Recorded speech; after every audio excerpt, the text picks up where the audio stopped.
Oh, hey, good morning, good afternoon, everybody, depending on which part of this beautiful country that you're in. You're watching a Rebel Roundup, our daily news and opinion show. I'm your host, Sheila Gunn, and I'm joined by my regular Tuesday co-host, my beautiful best friend from Regina, Saskatchewan, Lise Merle. We're twinning.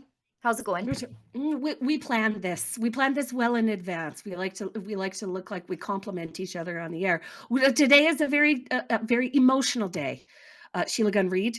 My 4 youngest children are off to the public indoctrination camp by down the road here, just like many other Canadian children subjected to the horrors of public education in Canada.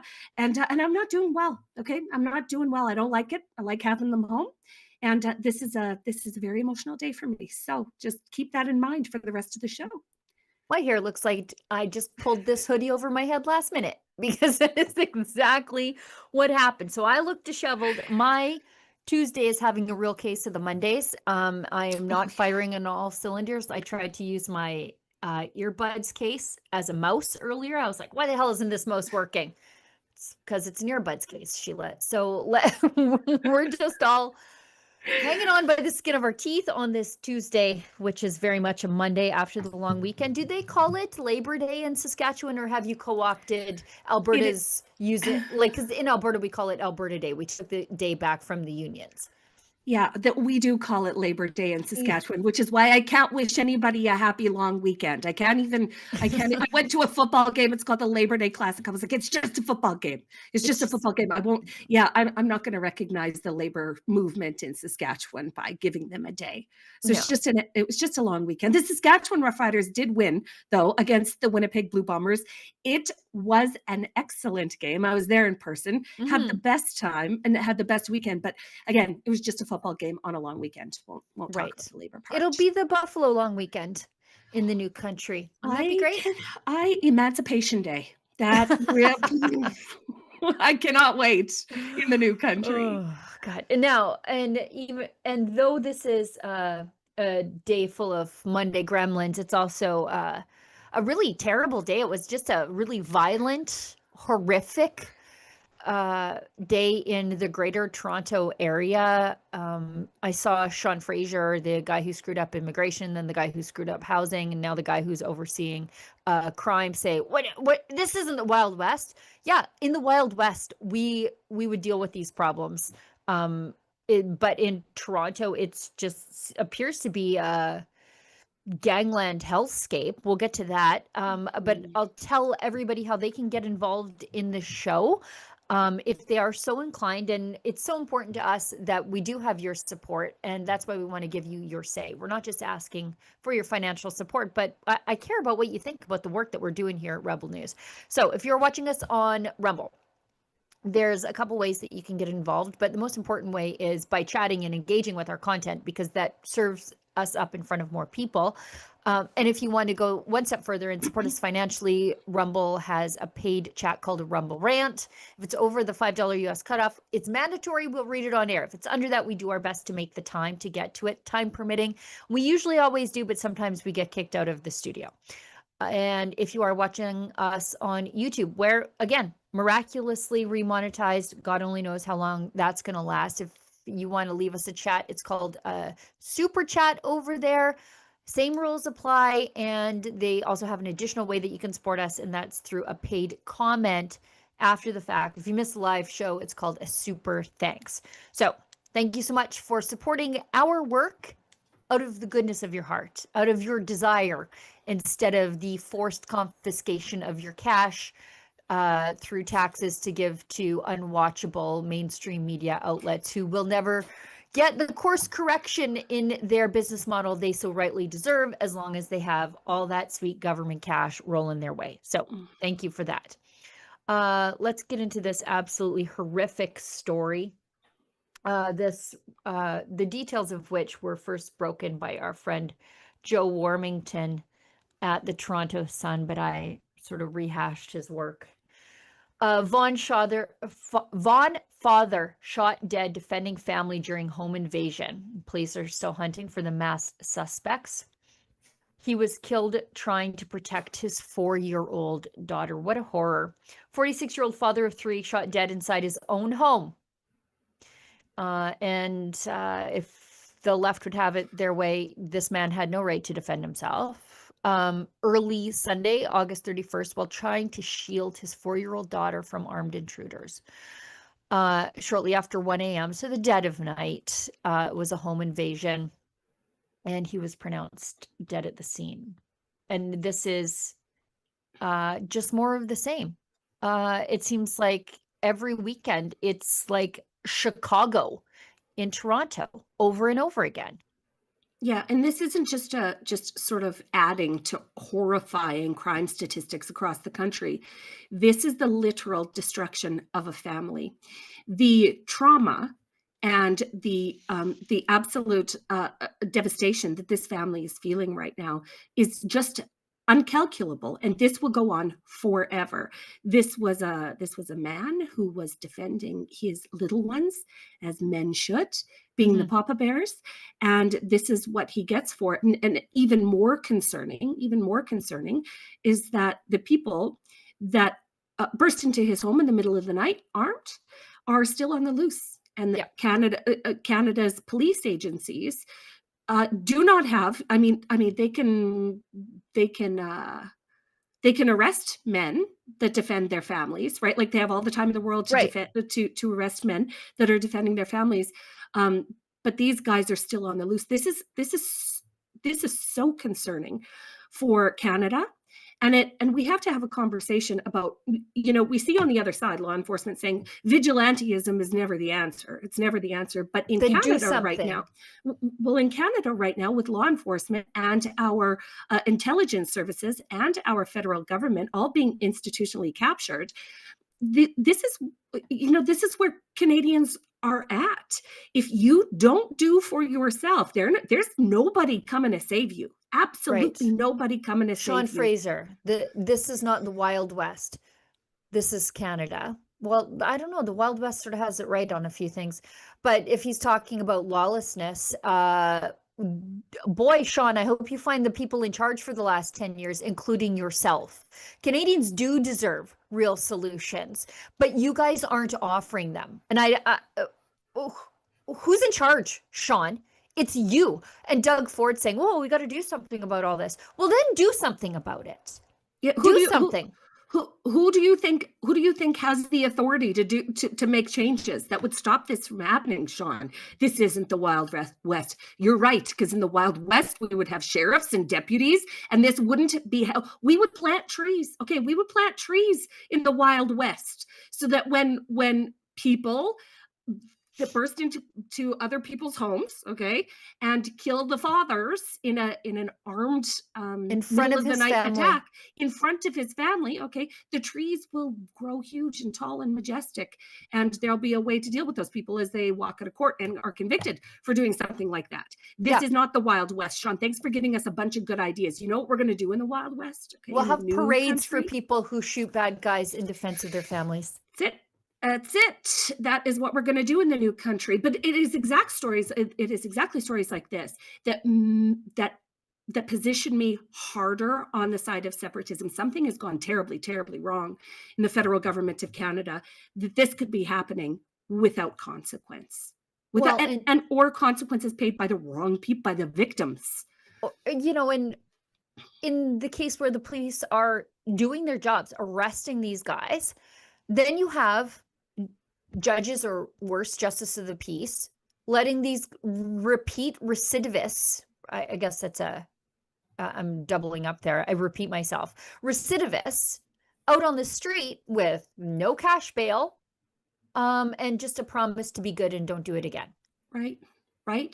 That is what we have. Man, in the new country, we're going to have ways to deal with this kind of thing, and it's not going to be the way Sean Fraser is doing it. Yeah. We've got Ryan Garrettson. Let's go to this clip. Earlier today, CP24 put out this news report regarding the homicide in Vaughan, where the man was shot and killed in front of his children, in front of your kids.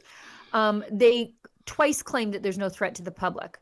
Well, this is completely random. They broke into a man's house in the middle of the night, murder him in front of his children, then flee into the night. Now they're desperate and wanted, and the police are like, or at least CP24 twice claims that there's no threat to the public. Well, as far as we know, it's random. So anyways, let's watch this. Thanks for making excuses for the bad guys, CP24. News right now, homicide investigation underway after one person found dead inside a home in Vaughan. CP24's crime analyst Steve Ryan is live at the scene, joins us with the very latest. Steve, what do we know thus far? Yeah, Phil, good morning. Andretta Drive is the location. It's a home on Andretta Drive, which is up in Vaughan. Not a lot of information from police right now. Obviously, the just came in at 1 o'clock this morning. What I can tell you is that there is presence in this neighborhood right now, both uniform and non-uniform. Detectives and uniforms are going door to door, canvassing for any witnesses or any video surveillance. What police do tell us is that they responded to an address up here in Vaughan at 1 o'clock, and what they discovered was the lifeless body of a person. This is now deemed a suspicious death, obviously, and the police have called this a homicide. It is contained within a unit, within a home, and police tell us that there is no threat to public safety. So there has to be some connection then between the suspect, who may or may not be outstanding, we don't know yet, and the deceased person that was found inside. That's the only information we've got right now. Police will be up here for several hours as they canvass and look for witnesses. And if you do have information, you are being encouraged to give York Regional Police a call, and I would expect that at some point we will get an update from York Regional Police today. But no threat to public safety. That's the important part for people up here in this neighborhood. Send it back to you. Yeah, no doubt, especially houses so tightly packed. Thank you, Steve. Okay, is that what, I don't know if the audio problems were on our side or if you guys at home heard them or if there were CP24's audio problems. Is that what passes for on the scene reporting these days? I guess so. I guess it does. Just anybody can do it. Good for them. Way to go, guys. No, but what I noticed about that video was that is obviously a family home. A super nice neighborhood, by the way. Really nice neighborhood, well kept properties. But the two family style SUVs and the basketball hoop in the driveway would indicate that this is a family with children in it, and yet that didn't stop an armed person from coming into a home and shooting a man dead. That there is no urgency behind finding the person that did this, or at least letting the public know we're on it. We are actively, like the way that the police shuts down during an investigation and doesn't let the public know any information is sort of unforgivable when you have people bursting into homes in the middle of the night and shooting fathers dead. Yeah, we've got CP24 saying there's a connection between, or making the assumption. I don't know if it actually didn't sound like the police actually said that. The police said there's no danger to the public. Now, the guy from CP24, I think, makes the assumption, well, then they must be known to each other. It could be just the police just saying, yeah, there's no danger to the public. Sure. Right. We've heard that before. Right. Because we've got this video from our friends at the CCFR clipped it. And they say that at least 3 armed men broke into the home and murdered the homeowner in front of their family. And sources close to the family say it was completely random.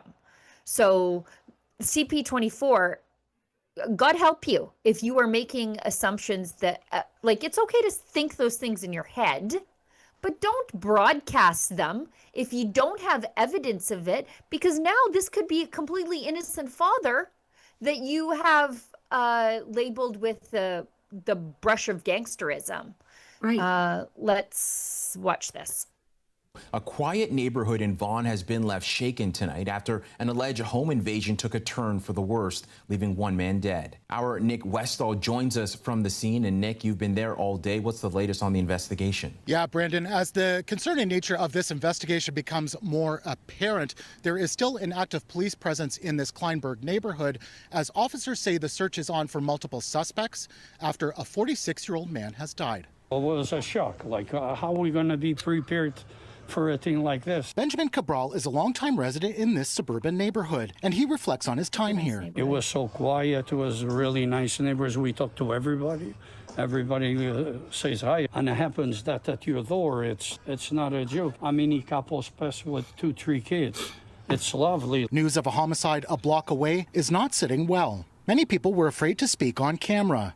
It was at around 1 a.m. when York Regional Police officers say they were called to a home on Andrietta Drive. I saw some lights flashing by from my window from upstairs, and I looked outside. There was a bunch of police patrol cars just driving around. The neighborhood resident says he was startled by a police helicopter. And almost like a movie kind of a scene where you're like, why is there a helicopter in the sky shining a light? It was kind of surreal because I wouldn't expect it from this neighborhood. Officers described the incident as a home invasion. They say the victim, identified as Abdul Alim Farouki, was found with traumatic injuries and died at the scene. It's not clear how he died. Officers say they're looking for at least 3 suspects, last seen wearing dark clothes and face coverings. All the neighborhoods walk by here, but we never see something like this happen in this area. Throughout Sunday afternoon, we saw several cruisers parked in front of the home with officers coming and going. Forensics officers could be seen taking photos of the scene and gathering evidence right in front of toys and sports equipment. I heard bang noises, and some screams, I think. This resident is close to the scene and was one of many we spoke with who are eager for answers. We're getting this scattered information. There is no concrete information what exactly happened, what transpired. Mayor Stephen Del Duca released a statement Sunday afternoon saying in part, Vaughan is a safe community and I will do everything in my power to ensure it stays that way, but we can't do it alone, calling for criminal law reform. Back at Cabral's house, frustration over violent crime. We feel like this government is not doing anything to resolve and help the honest person. Meanwhile, investigators say they are treating this as a targeted incident, but officers are appealing to anyone in this area who may have dash cam footage or home surveillance video to contact them as they put this investigation together. So now they're saying, so police are saying it's targeted, but they might want to be a little bit more clear because he does, well, the drug addicts I know are kind of dirtbags, but is he involved in gangs? Was he targeted because he's a successful business owner? You might want to give a few more details before you paint the victim with a certain brush. No, exactly that. And the description of well, there is no description of the suspects. It's just three guys suspects. In 3 guys. dark clothes. No race, no age, no physical descriptions, no nothing. So as they're asking people on there, did you see the crime scene tape has the Crime Stoppers number on it? Did you see that, Yeah. Sheila? That's a real interesting departure from the police line do not cross tape is when they're actively looking for tips on their police tape that is barricading the yard. But they haven't given the people anything to look for. What are they looking for? Three people together? That's it? 3 suspects? I guess so. 3 guys. Maybe. I don't even know if there are 3 guys. It reminds me of the time during COVID that I can't believe they wasted a sketch artist's time on this.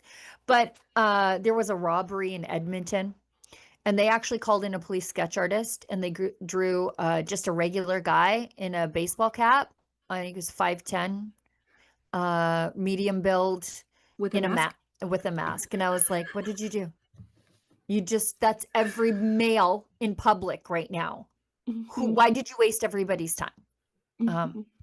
Don't even bother. But they did, and they released it, and I was like, you're either going to get a ton of tips or absolutely no tips. I'd be turning in everybody I had a grudge against. Just to waste their time. Okay, let's keep going because I want to point this out because this exact story that you're about to see out of Winnipeg would not happen in Alberta because it was one of the rare good things that Jason Kenney did. And there are a few of them, so I like to point them out when they come across the old news desk. So let's watch this story. I saw it over the weekend and I was like, Carney's Canada. Well, this is your new Canada, guys. Watch this. 36-year-old Michael Prince is seeking an unspecified amount in damages against Dino's Food Mart, an owner and 8 employees.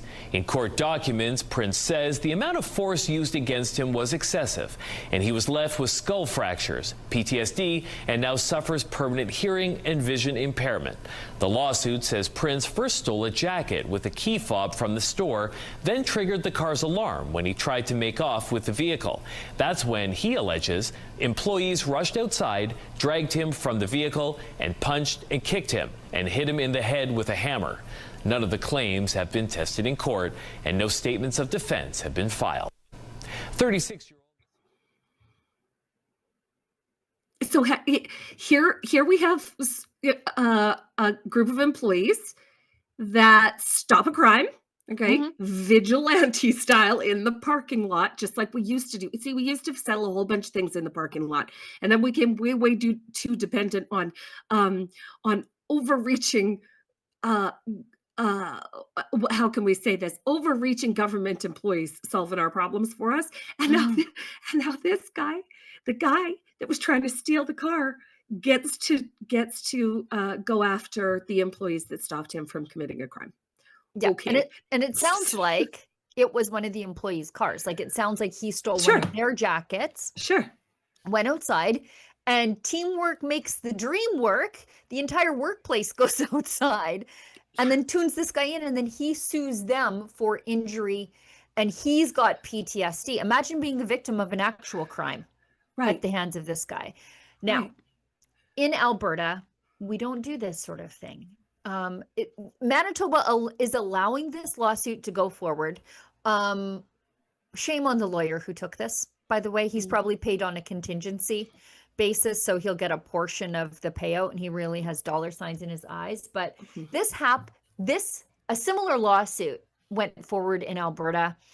I think it was a bad guy was on somebody's property, and then the homeowner, a farmer, winged him with a rifle, and then it was Eddie Maurice. That was the homeowner, and then he shot the bad guy. He was at home alone with his daughter on his rural property. He shoots the bad guy. The bad guy then so Eddie Maurice, he sort of gets dragged through the court system, and then his charges are thrown out. Thankfully, and kind of since then, we haven't seen one of these cases proceed to charges in Alberta, thankfully. But then the thief sues Eddie Maurice for injury because he shot him while he was trying to rob Eddie on his farm.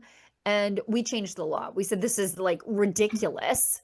And so now if you are hurt in the commission of a crime on somebody else's property, be it by the homeowner or some other way, you will not be suing. And I can't even believe that the law had to be changed. I can't even believe that this was allowed, but it is still obviously on the books in Winnipeg. Well, I can't believe the rest of the country abides the other way. I know. That would defend the criminal, that would defend the bad guy, and find a way of reconciliation. We need to heal this. This doesn't happen anymore. Well, try not being a bad guy. Like, maybe just don't do the bad thing, and then nothing bad will happen to you. To quote the great words of Danielle Smith, don't do the bad thing, and the bad thing won't happen to you. But this is common across the rest of Canada, Sheila, Gunn, and Reid, because Gerald Stanley was certainly charged and was dragged through the court system in Saskatchewan for a very, very similar event. A group of ne'er-do-wells stumbled onto his rural property and smoked his wife in the face, drunk out of their tree, if I recall correctly, and then some. And then some. And so he was dragged through the court system for the better part of 2 or 3 years, and was eventually found not guilty.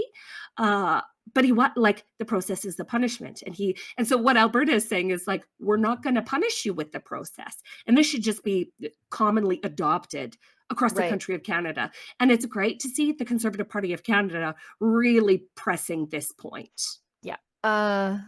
Yeah, let's check in with what Doug Ford is saying about what's happening in his province. And again, I just showed you what Alberta is doing. Yeah. You know, like we have a premier who, like, there was a clean kill, as you call it, in Red Deer in 2021. Guy found a bad guy sleeping in his bed when he got home. And then the bad guy tried to attack him. He shot the bad guy. And the cops are like, Right. we're good. Yeah. You're good. We're good. Everybody's fine. But that's not happening in Ontario. In fact, Doug Ford's prosecutors will go after you if you defend your life in your home. And boy, I wish he could find the guy in charge to do something about it. Let's hear from him. My follow-up, just before Christmas last year, you were pictured with a small business owner, Abdul Aleem Farouki. He was confirmed to be the victim of a home invasion on Saturday. And I was just wondering if you were aware of his murder, you know, what you've heard about it and your thoughts on the situation. Well, my prayers and thoughts go out to the family and my condolences to the Ahmadiyyan community, plus their entire family. It's heart-wrenching. I just got off the phone with the chief out there of York Region Police. They're using every resource they possibly can. And this innocent man got his doors kicked in the middle of the night. 4 people went in there. His 3 kids are there. His wife had a gun to one of the kids. He went to go protect them. And these scumbags shot him right in front of his kids. Shot him dead twice. Just imagine, you know, what the trauma these kids are going to go through for the rest of their lives. And, you know, I could tell you story after story about this, but we need to do something. I talked to the federal government over the weekend. Enough is enough. People are done with the crimes every single day. Innocent people are getting their doors kicked in by a bunch of thugs, a bunch of murderers, criminals. And you go to root cause. It's the weak criminal code that needs to be changed by the federal government. We're sick and tired of seeing these thugs get out on bail. And I watch when they catch these guys, I almost guarantee you they've been out on bail for another heinous crime, breaking into houses. This doesn't happen just once in a blue moon. This is happening multiple times a day, every single night, across Toronto and the GTA area. These are people that are carjacking people. I heard in Shoppers Drug Mart on my riding happened twice. Two houses got broken into over the weekend. That's just in one small area, but this is happening all over the place. The chief told me a 12-year-old had a gun, shot someone. Like a 12-year-old. You got to be kidding. But this is the weak system the federal government needs to change. Bail reform. Rather than our judiciary system that has totally failed the people of Ontario, these weak-kneed judges that let these people out on bail not once, not twice, not 3 times, 4 and 5 times, just to go repeat the crime. There's no consequences at all for these people. It's absolutely sickening that Canada and Ontario is in this position. It's worse than the U.S. cities happening now. We need the criminal code to be changed on mandatory sentences. You go in with a gun, you shoot someone, obviously you should be getting life in jail, but if you don't shoot someone, you should be getting 25 years in jail.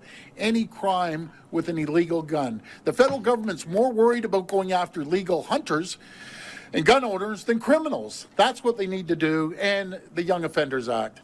These kids are 16 years old, shooting people, there's no consequences. So we're gonna change it. Okay, maybe you could whisper that in Mark Carney's ear when you're the big spoon to his little spoon up in Muskoka next time. Maybe you could bring that up. But, you know, props to Doug Ford for finally admitting that Canada is in a terrible, terrible, awful position and that U.S. cities are better than us. Thank you, Doug Ford. Like a little win, but I'll take it, Doug. I'll take it. But seriously, has anybody cared to ask Doug Ford who's appointing those judges? Right. Does anybody know? Could anybody ask Doug? Who's hiring the Crown prosecutors? Who's hiring those justices of the peace in Ontario that are seeing these guys, not even seeing them, having them do their appearance from the jail or even from the police station in cells? They do their appearance and then the justice of the peace who is sometimes not a lawyer at all, just a guy. For example, the justice of the peace that found Tamara Leach in breach, whose decision was overturned, he was just a JP. He was not a lawyer, and he made that legal finding, and he was wrong, and he incarcerated her for 50 days for nothing. For nothing. Those are the people making the decisions. And Doug Ford is in charge of the Ontario justice system. He's in charge of the JPs there. He's in charge of the Crown prosecutors there. And there's a reason why we don't prosecute people for defending themselves in Alberta, even though the federal government has these, makes you have to do these complex physics equations before you defend yourself. In Alberta, you just do it, and everyone says, okay, well, there's no political will to prosecute you. We're not doing that. He could do that, as Ezra asked Larry Brock last week. Doug Ford can take a look to the United States on a playbook. Like, it would be real hard for Doug Ford to take the American point of view on this. However, he's not being left with a great amount of choice. Right. He's got to do something, because while Doug Ford is spending all of his time antagonizing the United States, he could be fixing this. He could be fixing all of the things that are ailing Ontario right now, and he's not, because he's so busy trying to demonize Trump. Like, who are you in this for, Doug? Are you in it for the people of Ontario? Right. Because it doesn't quite look like it. Doug Ford could take a playbook from his nemesis, Donald Trump, or even Daniel Smith. When the Edmonton City Police had a tough time dealing with the crackhead gremlins in the the public transportation system in Edmonton, she deployed sheriffs. And she said, we've got these targeted sheriffs. We can't spend all this money on public transportation, and then it's completely unusable for law-abiding people because you have to go through the opioid poltergeists to get on the train, and you have to take the train downtown because they don't make it amenable to parking down there. And so she said, the police need help. We're dealing with it. Doug Ford has the OPP. Deploy the OPP to Toronto, like Donald Trump is doing with DC, and saying this place is out of control and it is unsafe for the law abiding. Here's extra help until you get it under control. But he won't do that. Well, no, because he would be the worst thing on earth that could happen to Doug Ford's ego would be to be compared to Trump. Right? Like this, his ego could absolutely not handle that. He could not handle the blowback that he would get from certain camps, because there's a certain left-wing, there's a certain left-wing belief that defunding the police and unpolicing every jurisdiction across the land is, the goal. And so he would receive such harsh pushback from that group, and he can't betray that group. Doug Ford will continue to do nothing. Right. He would lose Olivia Chow in a heartbeat. And just going back to the Edmonton problem, and I just want to make it clear that it wasn't the Edmonton City Police who were the problem in that. The city government defunded the police. Right. And then the city government said, oh, we have a harm reduction plan. We're going to give out crack pipes and other paraphernalia to the addicts, and we're going to have them go to these central places to get them. How about the LRT stations? So if you build it, they will come. So city police dealing with fewer resources, the city then encouraging the crackheads to come to the LRT station to get your paraphernalia paid for by the tax. Just come. Yes. And the nice people in their suits trying to go to work in downtown Edmonton were like, ugh. And finally the province had to step in, and they did the same thing to Calgary, not to single out Edmonton, but Edmonton was particularly bad given what they had done to encourage the gremlins to head down there and hassle the people just trying to earn a living. And this is why it's so important for provinces to have their own police, to have their own police services.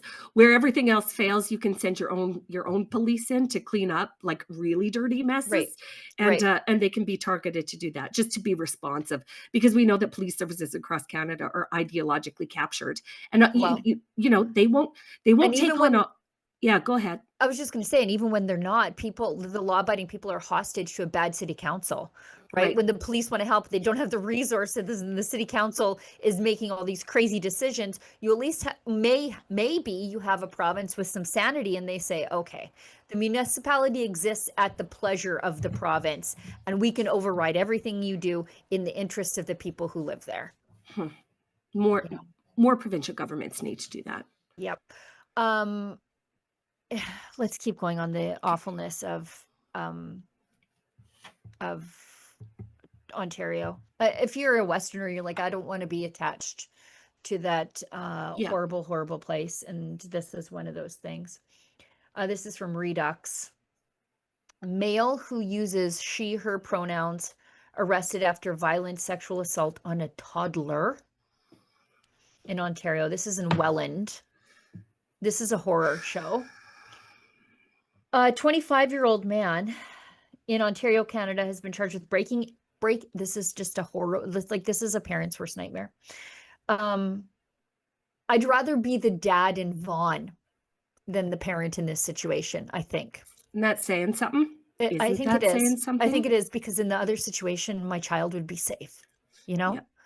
A 25-year-old man in Welland, Ontario, has been charged with breaking into a family's home in Welland and sexually assaulting their toddler. Danny Senecal identified himself using she, her on Facebook profile and displayed the trans pride flag in his biography. On Sunday, August 31st, police and paramedics were called to a home near Crowland Avenue and York Street in Welland for a medical assistance call involving a young child. Emergency first responders arrived. They discovered the front door of the home showed signs of being forced open. This is just an absolute nightmare. And the child was suffering from serious injuries. Investigators say a witness came forward with surveillance video, and the suspect was quickly identified as Daniel Senecal. He was taken into custody, charged with aggravated sexual assault on a child, assault by choking, breaking and entering a home, and sexual interference with a child. His young female victim has been transported out of region for advanced medical care, but she has been declared stable. He's a stranger. He broke into the family's home sometime between 10 p.m. and 8:59 a.m. and sexually assaulted their sleeping toddler. Several friends of the victim's mother say the man arrested was known to the victim's family and had previous contact with the toddler he assaulted. He targeted them specifically. This guy is the boogeyman. He's the boogeyman. Locals had expressed confusion as to why police described it as a stranger attack when that was not the case. Another mother in the area told the National Post that Senecal had sexually assaulted her young son in 2021. She said he was arrested, charged, and after 2 years of court hearings was sentenced to 18 months in jail, but was released 6 months in early March. So what did he make it? 6 months? Not even before he got caught reoffending. I'm sure he reoffended immediately after. Little is known about Senecal's past. A Facebook page has uncovered showing he appears to have recently adopted a transgender identity. Look at this. Sorry, kid, I'm the ether bunny. Drugging and abducting a child. Okay. The worst part is if this monster, alleged monster, but he's been previously convicted, so I can call him a confirmed monster, is convicted, he will go to a women's prison. This is nightmare fuel, Canada. Okay, yeah. If you were under any illusions that we were doing okay or that everything is fine, let this story just bring you back to earth and that everything is on fire and is awful. So what happened here is a person that is represented by a group that is disproportionately more likely to be convicted and to be convicted of sex crimes against children and women, did the thing that we're all warning twice now is happening in these groups. And the craziest thing, the absolute craziest thing, is that the police service, okay, the ones that are shown in that arrest video, are ideologically captured and committed to representing the community in which this guy comes from. You know what I think is funny is that they played the old switcheroo, and we saw this with the church shooting last week. These people identify as trans, and we're all supposed to accept them as trans, But then when they do something terrible, particularly against children, the trans identity vaporizes. And we use the biological pronouns. And this person, instead of being a privileged transgender offender, suddenly becomes just your typical white male offender that you need to be on the lookout for. Right. And just going backwards, this is a protected caste of people. Okay, this is the enlightened caste of people who you may not scrutinize, you may not criticize, and you may not point out the obvious, that there are things happening in this group of people that should make all of us very, very, very uncomfortable, because there is no difference between childhood sexual exploitation and childhood sexual exploration. So this group of people is saying, all of the children should be educated in the ways of gender and sexual diversity. Well, here's your poster child getting arrested for essaying a baby in her bed. With her parents in the house. Okay, there is nothing more disgusting or egregious in the entire world than harming a child. And here's the guy that did it. And P.S., his friends are disproportionately more likely to do the same. So until we can start breaking all of this down, okay, and just acknowledging in force that we're not accepting this anymore as normal, that we're not going to tolerate our public institutions upholding these guys, or our police services developing partnerships with this community, this protected community, nothing is going to change. Nothing is going to change. And that he can identify straight into a women's prison where they have mother-baby programs. Exactly in every women's prison in Canada, I'm pretty sure. Yeah. This is absolutely egregious. It must stop, and it must stop right now. And what's crazy is the amount of these guys that are flying under the radar. Yeah. Because they have such close relationships with our public institutions and our law enforcement. Any good cop worth his salt, okay, knows that there are risk factors to these guys' behavior, right? Like there's a what do you call it, Sheila, Gunn, Reid? It's like a risk analysis. We know that deviant sexual behaviors make you more risky. And look what we have here. Look what it results in, the acceptance of this, the destruction of a child. And those things are objective. Like the risk factors are objective. It's for example, if your parents aren't married and then your mother gets a new boyfriend and you live with the mother and the boyfriend, you are statistically more likely to be abused. Like there are statistical objective risk factors at play that people need to consider here. I see that Elon Musk has weighed in on this. Oh. He said extreme levels of trans violence. This is a severe problem. Libs of TikTok says it's an epidemic. Yeah, it's true.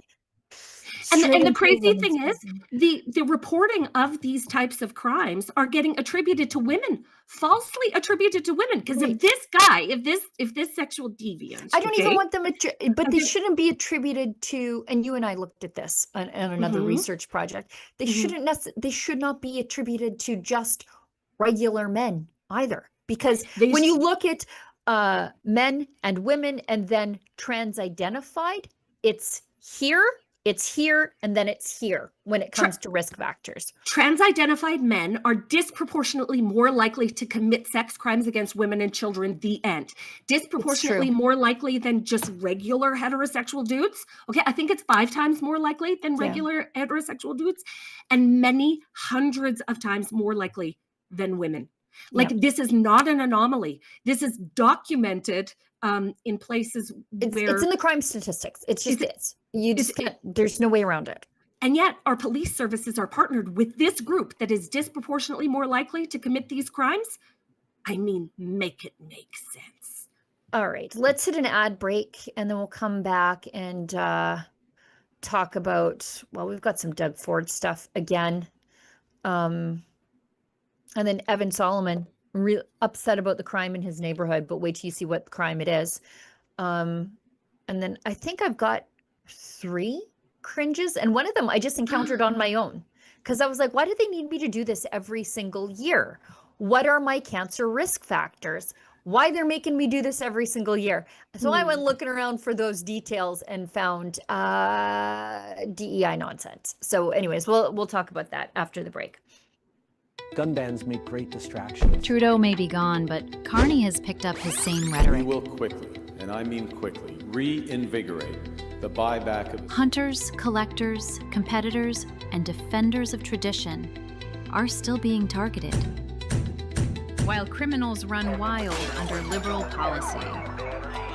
But we are fighting back.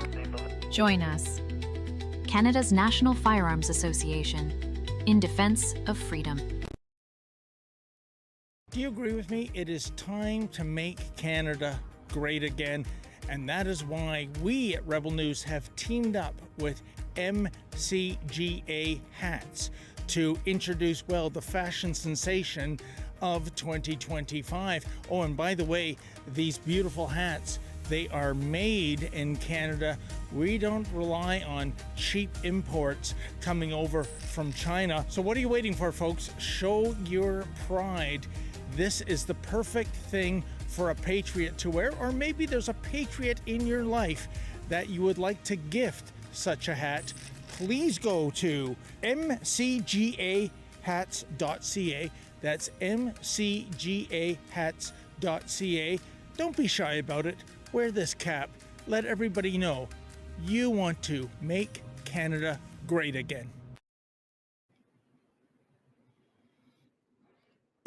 I've got a message from our friends at the Wellness Company. Are you and your partner struggling to conceive? If you took the COVID vaccine, there's cause for concern and you're not alone. A recent study led by Danish researcher, oh goodness gracious, Dr. Vibeke Manichi analyzed birth data from women aged 18 to 39 over a 2-year period starting in 2021. The findings suggest a significant decrease in birth rates among vaccinated women, with data indicating a reduction in egg count by nearly 60%. Since 2021, many regions around the world have seen a significant decline in fertility rates, together with an increase in miscarriage rates. The Wellness Company created the 3-in-1 Ultimate Spike Detox, crafted with 100% natural ingredients, specifically designed to help your body clear harmful spike proteins, reduce inflammation, and support overall health. If you've got a young athlete in your household who took the vaccine so they could play their sports, I would hate to see them clutch their chest and drop over the way we've seen so many young athletes do. Don't wait. Experience the only formula approved by Dr. McCullough, a top freedom-fighting doctor who risked it all. Head to twc.health/rebel and use code REBEL to get 10% off plus free shipping for our United States friends. Spike Detox your body today. Again, that's twc.health/rebel. Use code REBEL. All right. I think that's it. Let's Premier Doug Ford continues his foreign affairs assignment, dismantling whatever is left of the relationship with the Americans. He said President Trump wants to destroy our country. Carney's doing a fine job of it on his own. We're doing a great job ourselves. Thanks. Yeah. Let's watch this. You know, folks, we're in a battle like we've never seen against President Trump. You know, President Trump, in my opinion, wants to destroy our country, get every manufacturer they possibly can down to the U.S. And I'm hearing it, I'm feeling it right now, but we need to stand up. We have two choices: either roll over and get run over by this guy, and you know, that would be it, or we stand up and fight like we've never fought before. I take the latter approach. There's this thing we used to have in Alberta, and we're sort of building it back again. It was under Ralph Klein. It was called the Alberta Advantage. And what it was designed to do was to, well, you're from Saskatchewan, you know, steal all your useful young people and your families, your builders, your entrepreneurs, and invite them here because of the high standard of living, the low cost of living, and a preferential tax regime. So easy on the business tax, no provincial sales tax. And it was to encourage people to patriate or even repatriate their businesses into Alberta. And we saw a boom in our economy because of it. And I mean, to the unfortunate, I guess to Saskatchewan, I mean, there was a time when like, it felt like 1 in 2 people in Alberta were refugees from the Roy Romano government in Saskatchewan for the longest because they time. are. That's because they are, and they were. And all of my cousins are now in Alberta. Yeah, All of my family. could do that though, but he's not. Yeah, no, he's not. And the way that he accuses, well, the language is really interesting because he's talking about, battling, and this is such a battle, and Trump is trying to destroy Canada. On the contrary, Doug, what Trump is doing is throwing a lifeline to Canadian manufacturers that have been backed into such a corner that they can't survive the oppressive regulatory regime of the federal government, who you have sleepovers with, Doug. This is not Trump destroying Canada.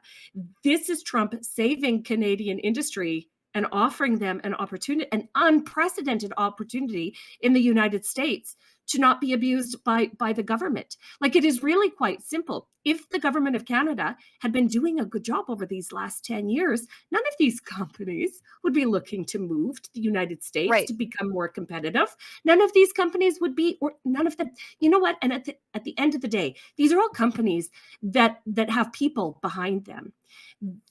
If the people were taken care of by the government of Canada in these last 10 years, there would be absolutely no appetite to go to the United States. And yet what we are seeing is an absolute exodus of high achievers. We're not losing our vulnerable populations. Okay, they're not streaming over the border to the United States like they would maybe from Mexico. You know what I mean? What we are exporting are super high achievers that we need in Canada to keep the economy going. And yet, yeah, it's like somebody saying that guy stole my girlfriend, and it's like, well, what did you do to keep her? He probably was nice to her and offered her something more. Told her she was cherished. Yeah, told her she was cherished and beloved, and so she went over there. That is what Donald Trump is doing to big industry. And what's Doug Ford doing? Doug Ford, you could be slashing business taxes, like slash them. Offer these companies something to stay. Cut payroll taxes. Be all over the federal government to get rid of their stupid carbon levy on big industry. That's what would encourage these companies to stay in Canada and make Canada competitive. And Doug's not even doing the things that are within his control to get these companies to stay. He's just complaining. No, seriously, that's the exact truth. He's just busy. He's so busy antagonizing and trying to blame the United States for all of the problems that he himself helped create. Yep. I don't, every now and again I think, oh, there's hope for Doug Ford. And then he opens his mouth and I go, no. It's going to get better because he's one of the 3 daily cringes today. I just saw and I was like, oh, what a stupid stunt. And then it got even, like, the stunt itself is embarrassing, but then it got even worse because, wow, Doug Ford is locationally challenged. This next one is wild. The US deports a Brampton man back to Canada over drone espionage case. But this is and this is why the Americans want us to close the northern border. Now, normally when I think Brampton man, I'm like, oh, it's going to be a Southeast Asian sounding name, right? But instead, we've got Brampton 71-year-old Zhao Guangpan was caught taking photos and video of the Space Force base in Cape Canaveral, Florida. So sounds like we've got ourselves an alleged, don't sue me, Chinese spy in Brampton. And the Americans are like, take your spy back. He's spying for China. Right. Did he say that he was just there as a tourist doing nature things? Yeah, because I feel like that would be, yeah. I'm just taking a hike I just want to catch the foliage changing. This will be really interesting to see how it plays out, to see how much footage he got of, sort of a highly classified area and who and who he was sending it to. That is going to play a major role in how this story develops. You know, but what we know is he's a Canadian citizen because they didn't deport him to China. They sent him back to Brampton, which feels like a foreign country on its own. But we know he's a Canadian citizen. Yeah, that's an interesting story. I look forward to sort of keeping a finger on this one, because I mean, that they deported him, they must have considered him some sort of a threat, right? It's like they don't do that to just regular everyday. You know, you're not taking a drone image of Disneyland. They're not deporting anybody for doing that, but you know, you go into classified spaces and that's where it changes. But it'll be interesting to see what he says and what his defense is and how this all plays out. Asian gangs, Indo gangs, with their super labs in BC. And then you have the geriatrics flying. Geriatric Chinese CCP spies flying drones. And no wonder the Americans are like, could you please do something about your border? You have the spy grandpas. Yeah, the spy papas. And then there's Evan Solomon, Justin Trudeau's groomsman, of his first wedding. I checked when he posted this. No condemnation of the murder in Vaughan. Nothing to do with the Welland attack on the toddler. None. He didn't post about any of that. This is the major crime story that drew his ire and outrage over the weekend. We strongly condemn the illegal act of vandalism at my constituency office this weekend. Canadians have every right to protest peacefully, but vandalism and intimidation have no place in our democracy. The incident has been reported to law enforcement, and we fully support their efforts to pursue those responsible. Our office remains open and committed to serving the community with respect, dialogue, and openness. Now, he forgot to mention that it is the pro-Hamas protesters that vandalized his place. It was them. But all things considered, in the grand scheme of Chicago North, kind of a petty incident, especially when we have fathers being murdered in front of their children and toddlers being attacked in their beds by sex offenders. Yeah. Just know that Evan Solomon remains committed to fighting against these craft supplies. Okay, Evan Solomon believes that people using craft supplies in protest should, in the strongest possible terms, he condemns this. Okay, in the grand scheme of things, Evan, what do you think is more important? That your office staff have to take a couple minutes to scrape some graffiti off the wall? Is that like you have to call in a sandblaster for the day? Two families were just destroyed in this country, and you could do something about it. And this is what's important. But it just goes to show you, this is another example of a highly entitled and privileged liberal being completely set apart from his own decisions. Like in Evan's world, this vandalism is highly upsetting, okay? Highly upsetting. Somebody said something. His life. That's right. Somebody said something to me that I didn't give them permission to tell me. That's the extent of Evan's troubles. Right. Where the rest of us who are suffering the consequences of all of their compounding 10 years of bad decisions are screaming for a timeout. And this is how tone deaf, completely tone deaf. So he's troubled by the anti-Semitic nuisance on his doorstep. But these are the very same people that blockade a Jewish neighborhood and do Yahya Sinwar cosplays in front of the Jewish grocery store, getting in fist fights with people on the lawn of a synagogue. But he gets pamphleted at his office. And look, it's illegal. Don't do it. Don't pamphlet and spray paint the constituency office, but could you spare a thought, a tweet, something for the people who are losing their lives in Toronto thanks to Liberal policy? No. Yeah, and across the country, because of course we know that what happened in Ontario is not thoroughly unique. This is what's happening across the country of Canada every single day. Crimes like this, unforgivable, egregious crimes against the people of Canada, and yet the Liberal government the government of Canada, the people who could change things for the people of Canada, just are so blind to what's happening. They're just so blind. Continuing on anti-Semitic nonsense, this is from Alexa. Montreal for Palestine has once again blocked the street near Joliet Metro for an Islamic prayer.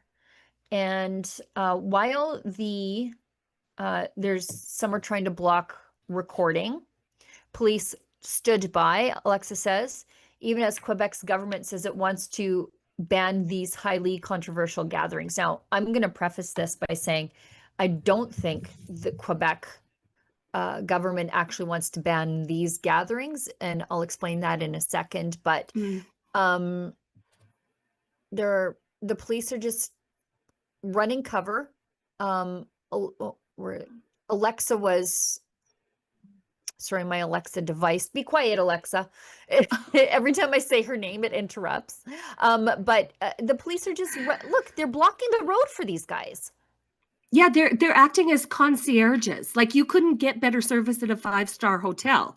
If you belong to the protected class of people in Canada, this is what you can expect for service out of our law enforcement. Right? Like this right here.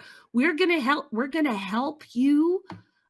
We are going to help you exercise your rights.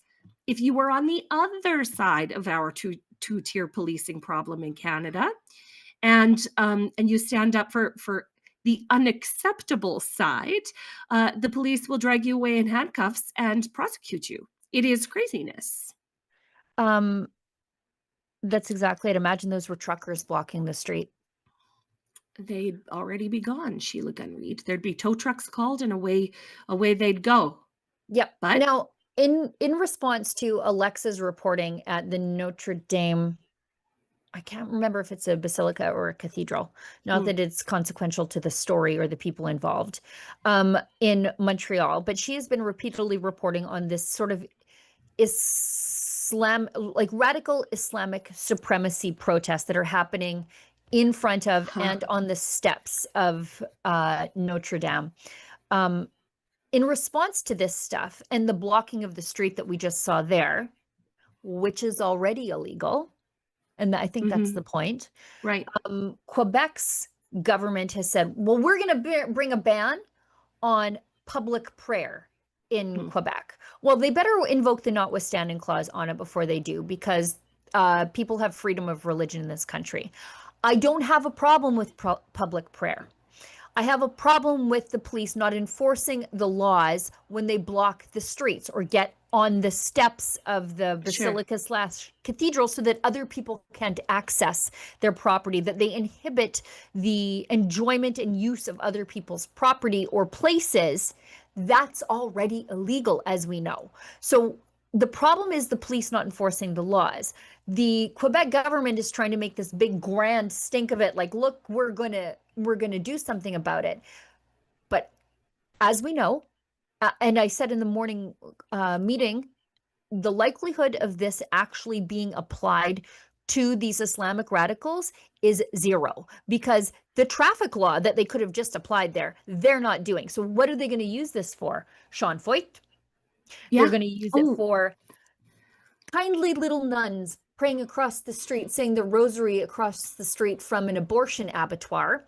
They will use it on the March for Life. They will use it against the Knights of Columbus. That's right. There's no way in hell that they would use the law against these Islamic radicals, because there already are laws that they can use to deal with it. And Archbishop, I think it's Christian Lapine, in Montreal agrees with me on this. He said this is not what we need. He says the ban on public prayer violates fundamental freedoms, and he's right. And it's going to be used on the likes of Archbishop Lapine if and when he speaks at the March for Life at the Montreal legislature or the Quebec legislature. Yeah, and that's something that you have to actively consider when you're floating the idea of passing laws that are going to stop your enemy from doing something that you feel like it's going to start. Yeah, that's right. Because you have to take what is being applied to your enemies and think about how they are going to apply it to you, because this is the sort of catch-22. And because when you ban all religious prayer, outdoor or public religious prayer, you're actually banning the religious practices of other constituents and other citizens that live there. And would you like those laws applied to you? But because Quebec is Quebec and Quebec will do what Quebec does, I believe that this will probably go through as planned. Yep. They're going to have an even bigger nightmare on their hands. And you know what? Fair enough. They earned it. Good luck cleaning up this mess. Good luck cleaning up this mess. Nobody asked for this. You guys allowed this to go on for 5 years unabated. Nobody has stopped them. And now that it's getting out of hand, they're like, oh, we gotta, we have to smash a hammer on this. We gotta stop this in its tracks. You should have done this 5 years ago. You should have seen this coming. And if people think I'm crazy when I say they're going to use this on Christians first, Jason Kenney brought in a law, and it was called the Critical Infrastructure Defense Act. They said, and I agreed with it at the time, it's to prevent hippies from damaging pipelines. And, we had a problem with well site bombings quite some time ago. We were worried about never being able to build a pipeline because of hippies chaining themselves to it. Then there was the axe-wielding mob attack on Coastal GasLink in British Columbia. And so our government thought, okay, we want a special area of law to deal with this stuff where we treat it like economic terrorism, because really it is. Mm-hmm. Okay, but who did they use it on first? They used it on a Christian pastor named Artur Pawlowski at the Coutts blockade. Oh. You see what I mean? You see what I mean? So there are existing laws in place. You just need the government to have the political will to enforce them. And that's what in Quebec, they should be calling on them, their police and their mayor to do. And their province to demand the police enforce the law, and not to bring in new ones, because what good are new laws over top of the ones that they're already not enforcing? Right. And then you get into this situation where it's legal one-upmanship. Okay, well that didn't work, so let's pass a new law. Oh, okay, well that didn't work. Let's play. And then you're hemmed into every corner, and there are no freedoms for anybody. This is how it happens, guys. Just like this. The road to hell is paved with good intentions, as they say. That's right. Mark Miller. He looks, as I said, like Tutankhamun's mummy. He is saying there's no flood of newcomers anymore, Mr. Polyev. Okay. And this is from the Globe and Mail, from Campbell Clark, and basically saying, well, we've basically stopped newcomers flooding into Canada. I'm not sure when that happened, because the approvals are way up in 2025 over 2024, and even their projected targets, which were supposed to be reduced for 2025. And that also doesn't take into account renewals.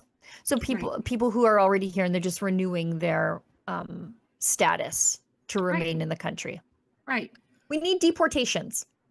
Sorry. Real across the board, whether they're temporary foreign workers, whether they're foreign students, the whole gamut has to be reevaluated, because what we're saying is, even if we stop today, we are still very, very, very stretched and overloaded as a country, as it pertains to how our critical health care is being allocated, how education is being terribly impacted. Oh, the housing crisis.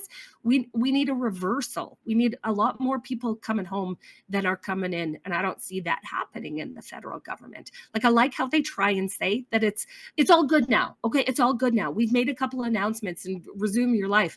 And yet services aren't improving. We're not seeing outgoing jets at the rate we should be. And we are just going to continue suffering under this liberal regime until they are ousted. I mean, they have no interest in fixing what they've broken. None at all. The Western Standard reports that this latest surge comes despite the government's promise to rein in numbers, with 105 temporary foreign workers admitted in so far. And this is like on top of the ones that are already here. Mm-hmm. In 2025, exceeding the annual cap of 82,000. So like 20% more, and a staggering 302,000 added via the International Mobility Program. So it's just a flat out lie. And here's my proposal. If we sent all of them home first class, send them home first class, I wouldn't complain one bit because it's still cheaper. Out you go, first class. Right. And the way that I would do it is I would just cut off all social supports. Right. No more money for you. And they will take themselves home. That's how that would work. And no more money for the employers who are abusing the Lima program. Yeah. No more. Or LMIA. No more wage Lamia. Subsidies. Yeah. Out you go. Yeah. I saw this article and I thought, also, go back to work or get out. Like, if we don't need you, if we don't notice you missing from the office, we don't need you. And this is the number of sick days taken by public servants growing post-COVID. You see, they all learned something during COVID, right? They learned they could work from home and no one would notice. Yeah. And then they learned that they could be perpetually sick and also no one would notice. Well, I'm noticing. And if we don't need you, if we don't need you, and you don't, and here's the thing, you also don't think that we need you, right? Because you're staying at home constantly sick. Then we don't need you. Goodbye. Right. Goodbye. Yeah. It says, the figures from the Treasury Board Secretariat indicate that in 2021, the pandemic had the most employees during the pandemic. Most employees were working entirely remotely. The average number of sick days for the public service was 5.9. Is that per year? That number grew to 8.1 in 2021, 2022, 8.8 in 2022, 2023, and 9.2 days in 2023, 2024. If it is not at 10, I will be shocked. Absolutely shocked. A sick day every single month, plus all their paid holidays and early days and blah, blah, blah, blah, and their inflated EDOs benefits. and their, and their EDOs and their, exactly this. See, this is the reason why I won't celebrate Labor Day, right? Because all of these sick leave benefits are negotiated in the union contracts that these public sector use them up. And then they just use them up because it's not a benefit you get. It's a privilege that you enjoy. Right. And so they look around at all of their work friends in the public sector and say, well, I just saw Susie take a sick day and then she came back with a set of brand new nails and hair. Well, I'm going to do new boobs. You need a couple more days. You need a couple more days to recover from that. But you know what we mean. Comes back with big shiny turkey teeth, those chiclets. The veneers. That's exactly right. But then they look and go, oh, well, Susie got away with it, so then I'll get away with it too. Right. Unless we have accountability within the public sector about abusing these privileges, nothing will happen. Nothing will happen. You know what they're going to do? They're going to use this as a pretense in their next labor negotiation where they say, look, no, the numbers point that our people need 1 extra day a month for personal care. And that this is how they will use it as a pretense in their next contract negotiation. We must not let them. The public service is bloated. They're lazy. They don't fulfill their mandates. They're robbing taxpayers blind. And we need to decrease the public service on the federal level and provincial level by about 40%. And here's the crazy thing. Nobody would notice if they left. Nobody. No. Like, how would you actually know if they're on strike at the passport office? Like, how would you know? How would you even know if they went on strike at Canada Post? Everybody who relied on Canada Post gave up on them the last time they went on strike at Christmas and destroyed small businesses. Like, how would you know? I saw, I think it was in Blacklocks, when they were talking about, we got 100 days to figure out what all these people do at the CRA. Like, what do you mean? What? You got like 2 managers for every person. You guys should already know what you guys do. You need 100 days to find out what you should already know. That's an extreme timeline. How generous of you to give that to yourselves. My goodness. And then the department, this is also from Blacklock, CBC's payday secret for now. The Department of Canadian Heritage said it would not release until after the next federal budget. God only knows when that's going to be.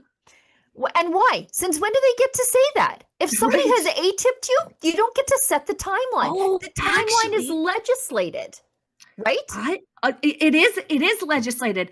But here's the crazy thing. Governments are realizing that people like you and I and all sorts of independent journalists across the country are using Freedom of Information Act requests to get to the bottom of the devious, dark, awful work that the public sector is doing. So they're doing anything in their power to cut the access. In Nova Scotia, I just read this morning, Sheila, Gunn, Reid. I didn't even have time to put it in the group chat. In Nova Scotia, they're literally trying to do away with the Freedom of Information Yes, I Act. saw that. Somebody reached out to me asking for help. And I wonder if there's a way that the independent press gallery could intervene. We need to, because the only way, so we have this huge functioning, broken bureaucracy, unelected bureaucrats running the show behind government, right? And the only way to keep them in line is to keep them accountable, which is to snoop into what they do when they think we aren't looking. Okay. We've had more great stories as a result of filing just regular A-tips on government than we can possibly count. And the government knows it. They're threatened. They don't want any sunlight to shine on their devious, dark deeds. And they're doing everything they can to throw up roadblocks from letting us expose them. It must not be allowed to happen. Yeah, they're calling access requests vexatious. Well, you know what's a great way to avoid vexatious requests?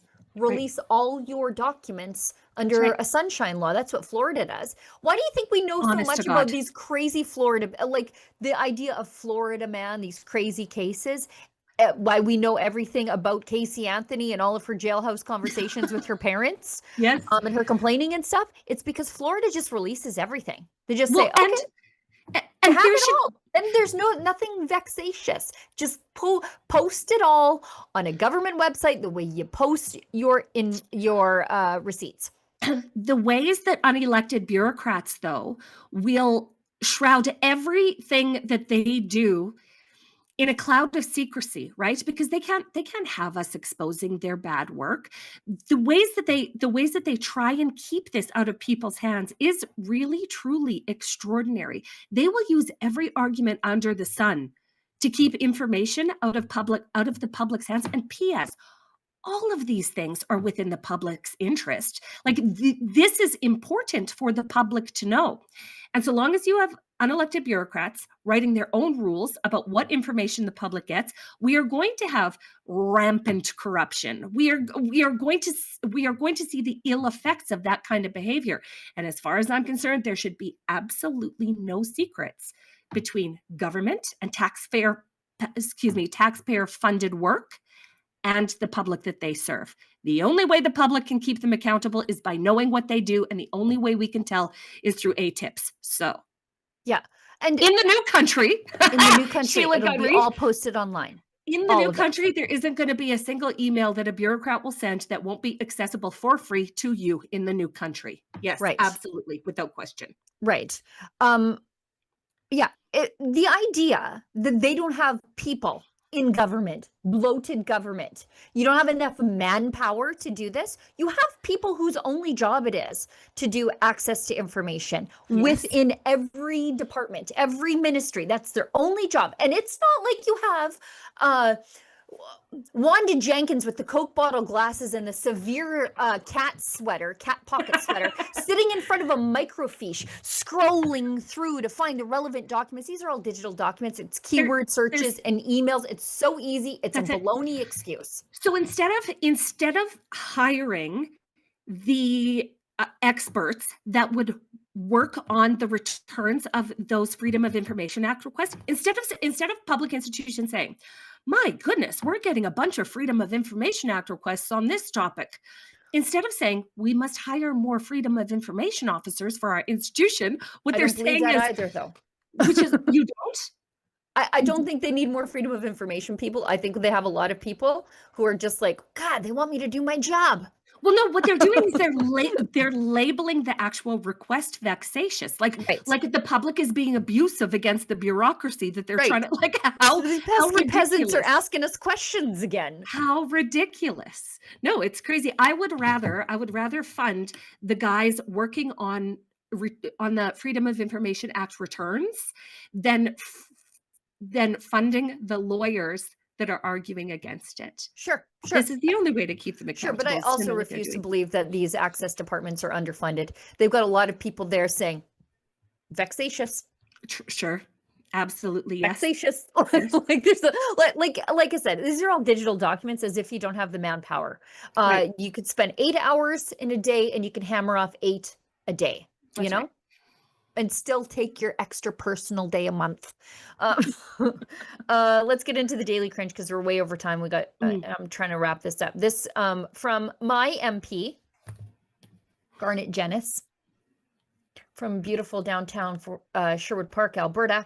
He says he points out the difference between Canadian heritage on Ganesh Chaturthi. I'm so sorry. Versus. Okay, so this is from Canadian Heritage for Ganesh Chaturthi, and I'm so sorry. I just can't say it. Today, families across Canada and around the world come together to celebrate Lord Ganesh. Okay, just remember Lord Ganesh. Okay. The god who removes obstacles and the god of wisdom, prosperity, and new beginnings.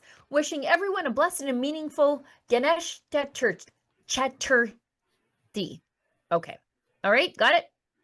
Yeah. Easter, the most holy day in all of Christendom. Happy Easter to everyone who celebrates. During this time, Christians around the world attend church services and share festive meals. Wow. No mention of Jesus, what he died on the cross, resurrected after 3 days. Like I know a lot about Ganesh now. So in Christianity, who would be the Lord Ganesh figure in Christianity? Heritage Canada, like they call him Lord Ganesh too. Like they didn't even say our Lord and Savior Jesus Christ. Like they didn't, or Jesus. Right. But we just eat and go to church apparently on Easter for no reason whatsoever. Just I'm surprised they didn't bring up the Easter bunny. Like I guess we should be real we should be real happy that they didn't bring on Easter Sunday is celebrated with little kids eating lots of chocolate. Like that's what the federal government is actually doing. Yeah. Oh, so funny. Easter, they get together, they go to church and eat marshmallow chickens. Yes. That's what happened. That's what, according to the government, that would be the extent. If you were to compare those two holiday announcements, which one do you think that they put the most effort in censoring? Yes. Like if you had to guess. And then now ask yourself, what are they going to do if they bring in a ban on public prayer? Oh. Who do you think they're going to go after? Walking in and out of churches might become real dangerous in Canada. Right. Me just jangling my rosary beads through the mall and the police take me away. Crazier things have happened, Sheila Gunn Reid. Crazier things have happened. Okay, so that was Daily Cringe number 1. That's Daily Cringe brought to you by Heritage Canada. By the way, I'm just writing down I'm gonna file a vexatious A-tip on that, both of those.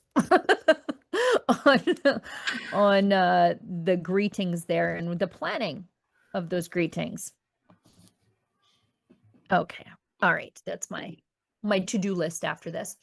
I discovered this over the weekend because I was like, okay, I have to do this every year as opposed to every 2 years. And it's, I don't know, a physiological difference between me and some other women out there. So I got to do this every year. And I'm like, what is my cancer risk then? Like, what does it mean? Like, what does this mean health-wise for me? Like, am I a greater risk? Apparently I am. So I was like, you know what? Let's go looking for some answers. And I stumble into Ontario nonsense. And again, in the new country, only women will need breast cancer screenings. So this is what I found. This is Cancer Care Ontario. So this is the Ontario government. And so if you have to go for a mammogram every year as opposed to every 2 years, you're going looking for information, you're already a little bit like, am I gonna die now? Like, Yeah. why? Yeah. So this is what you get when you pop open the page. Do you see that there, Olivia? Open it up. This is what I was greeted with. I'm bracing myself.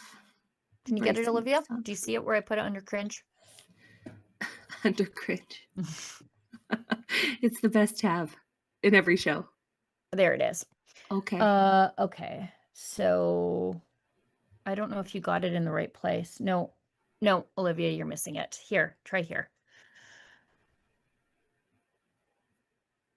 It was further up in the thread, so you might have missed it. Here. So I go looking for some information. Breast chest density information in Ontario's breast screening program participants. But who are the participants?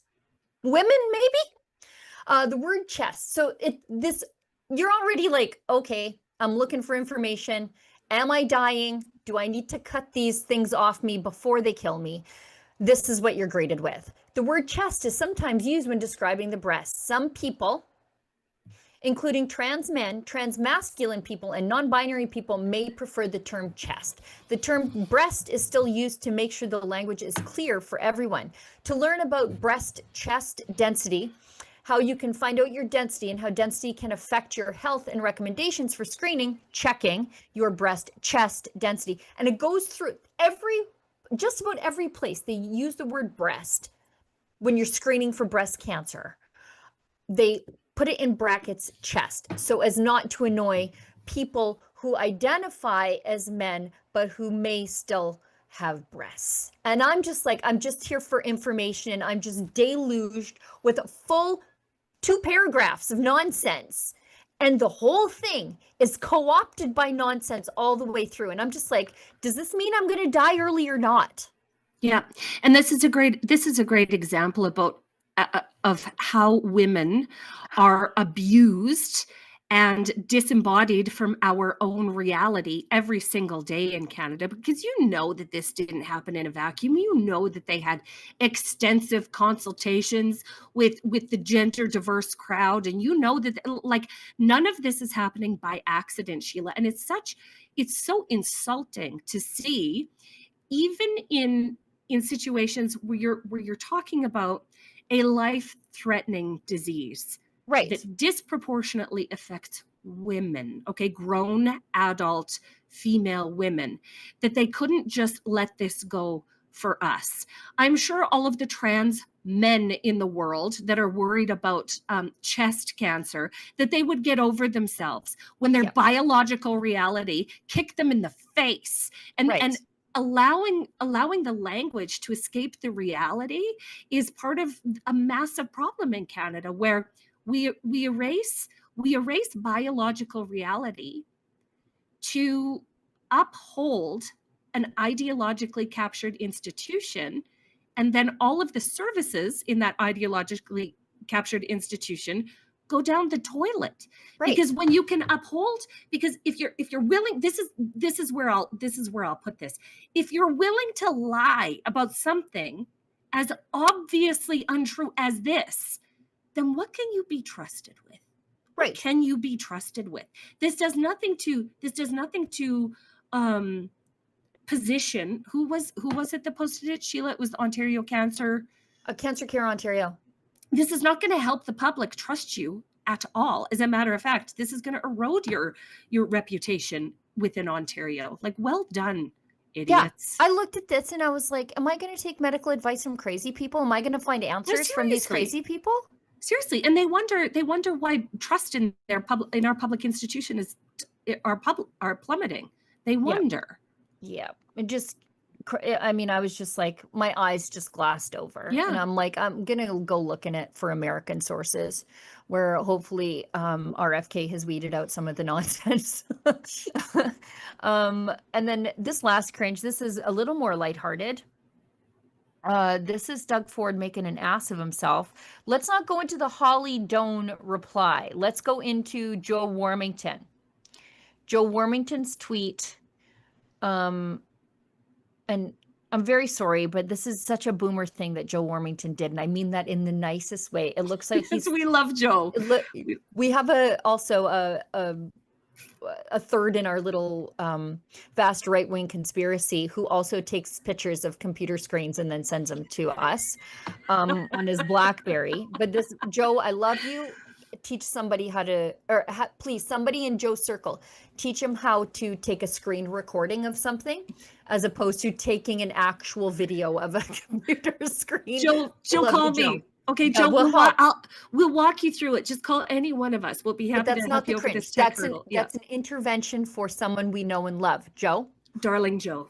Joe, we love don't take this. That's not the cringe. The cringe is, of course, Doug Ford. Excuse me. Doug Ford dumping out a bottle of Crown Royal in Kitchener. Saying the CEO in France, you hurt my people, I hurt you, after Crown Royal said, sorry, I got to move to the United States to greener pastures. And then Ford lambasted the bottling company for pulling out of Ontario to move to the US. Okay, just watch. I found a bottle, and I don't even drink, of Crown Royal, right? I see that Crown Royal. I saw it at home. So this is what I think about Crown Royal. That's what they could do. And I think everyone else should do the same thing. Start supporting companies that make whiskey here by Ontario people. That's what we need to do, is support each other. You know something? I'm going to make this even come out quicker because it's not coming out. I know Mayor Barry wants to lie on the floor right now with his mouth open. No, Doug, you have to pour it. I wish I could get this out coming you're out quicker. vapor locked, Doug. Doug. Anyways, folks, thank you. My brothers and sisters and you four over at Crown Royal, I got your backs. We're going to be there to help you. And by the way, I'm going to send you the cleaning bill to Crown Royal, too. Anyways, folks, that's it. This might take a little while. I found a bottle. Okay, I don't even drink. There's just so much going on there, but he doesn't know how to pour anything out of a bottle?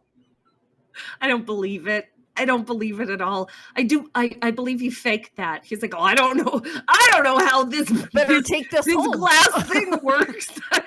It's just like, imagine the person, because Doug Ford did not buy that himself. Imagine the person that gave Doug Ford a nice bottle of Crown Royal as a gift and watched it just pour him on the sidewalk. Also, we need an edited video of that, of Olivia Chow in her Caribbean gear, laying down on the sidewalk, catching all of that Crown Royal. I mean, that would just make my day.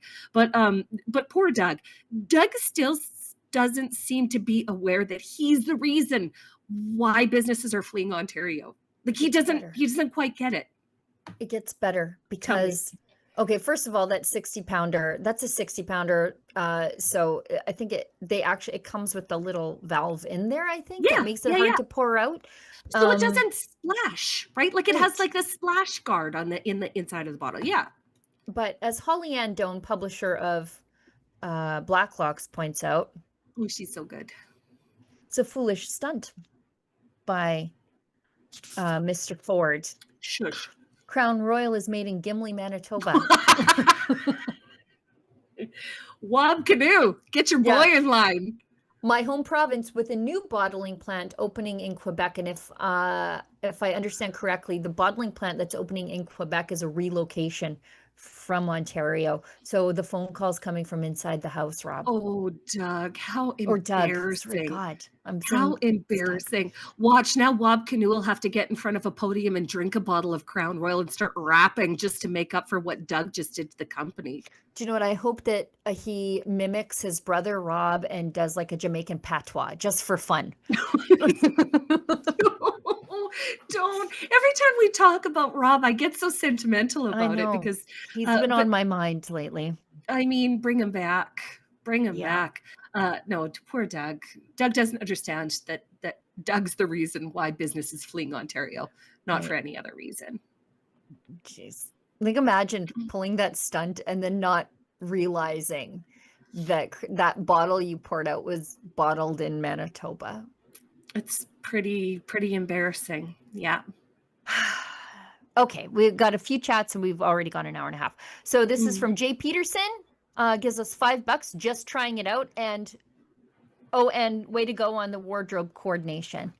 Yeah. You're Usually welcome. we come on like 5 minutes early, and then we sort of catch up on our day, and then we go live, and I saw her wearing a Rebel hoodie, and I know I just pulled mine under the dryer, so I ran upstairs and now we're matchy. Yeah, I needed something warm because it's a freezing day in Saskatchewan. Yeah, I have my fire going beside me. Yeah, I have my little space heater going. It's super cold. Super it is- smoky too, by the way. Like Yeah, so here smoky. too. It's crazy. Here too. Looks like it's fog. Like it's so bad. P. Schofield 10, $5. Suggested PSA for those who invade homes and kill residents in the new country. We will be notifying your family where to collect your remains at. Well, that's awfully Western of you. I'm not sure we need to do that. I'm going to send them a bill as well. Thank you. In the new country. In the new country, I'll send them a bill for cleaning. Jay Peterson, oh my goodness, $20. Cringe number 1 is the clear winner, but not by much. Oh, the Heritage Ministry. Telling us all about Lord Ganesh, and then they're like, Easter's a day where they go to church and they eat. It's embarrassing. In the new country, we're gonna celebrate Easter pretty good. If there's a stat holiday, we're gonna celebrate it hard. Oh, yeah, for sure. Cicely Bardwell, regular viewer, regular supporter of the show, gives us $20. Says, well, ladies, so happy you're back. These conversations are invaluable. What else would we do without you? Well, I feel like you'd be up to something, but it would be less fun for about an hour and a half every Tuesday and Wednesday. Yeah, and thanks for joining us, Cicely, and everybody watching today. We're just so pleased that you're here. All right, I think those are all the chats, Olivia. Yeah. Okay, great. I think we'll wrap up the show because it's 12:35. We've been giving her for an hour and 35 minutes. We'll be back here, same time, same place tomorrow, same hosts, myself and the beautiful Lise Merle. Lise, thanks so much. Oh, you're quite welcome, my dear. It's my pleasure. I'll see you tomorrow. Okay, thanks to everybody who works behind the scenes at Rebel News to put the show together, and all of you who do the very free but super important thing of engaging with the show, sharing the show, chatting. The more you interact with our content, the more it is served up in front of the eyeballs of the people who need to see it. And for those of you who pitch in, we know who you are, and we know that you choose us when you have a lot of other options. We appreciate you, and we couldn't do it without you. And, well, if you find us offensive, maybe don't find us at all. This is where society's gone, folks. They're defending themselves now. If you have a gun and you're a hunter and someone's coming into your house to kill your family, they're gonna defend their family, and they should be exempt.